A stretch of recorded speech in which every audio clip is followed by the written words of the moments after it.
Then I met Tracy Smothers. Never was the same again. Never was the same again. Nope. I met Tracy in a real pull-apart brawl in the dressing room.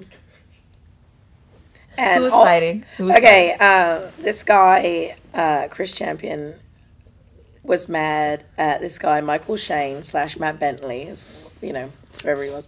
They were fighting. He threw kerosene on dude. Okay. Whoa. And it's all like, I'm going to set you on fire. And I'm like, this is ridiculous.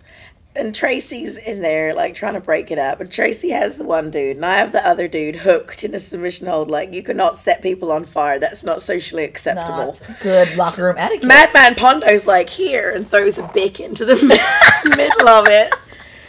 Like, no, don't encourage this madness. But Tracy's like, oh man, you're a shooter. You can do this and you can do that. And he just completely forgot that there is a fight going on.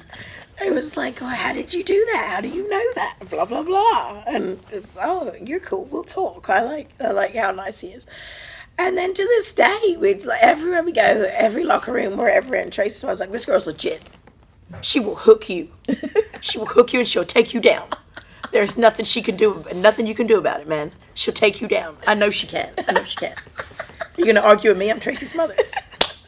She was like, I really want to do a superplex. And I was like, okay.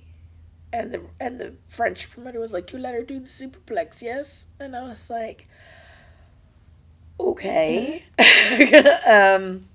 Y'all are dead set on this superplex thing, right? And basically everyone just looked at me like, if you don't take it, you're a douche. So I was like, okay, I can take a superplex. I don't know why I'm doing it, but I'll take it. And then we get out there, and the ring that they've got set up has ropes, which is not the norm nowadays. Nowadays, it's cable inside hose for the tautness. I like real ropes. I'm not going to lie. I do enjoy them. But they have to be tightened up correctly. Okay, these ropes were like just flopping. Really?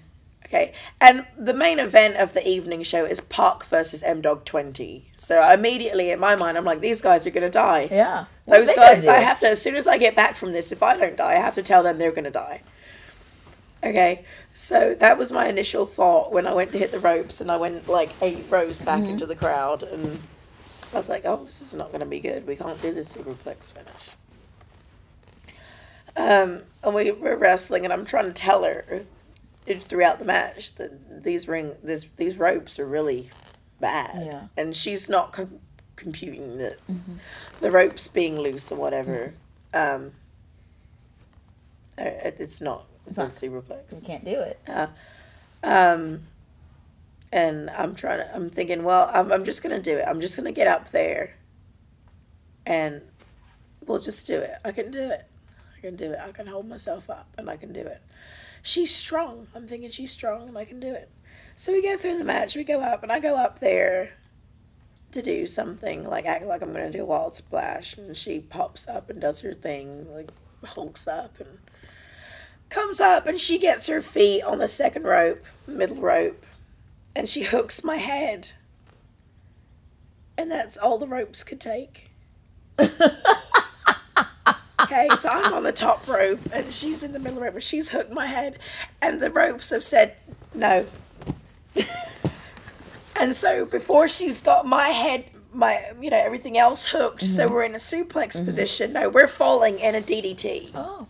And I just came down in like a spike, boom, and then on the top of my head, and then my body falls. And I'm laying there, and she pins me, and the referee's like touching me, and I'm like, don't touch me, Johan, or whatever his name was.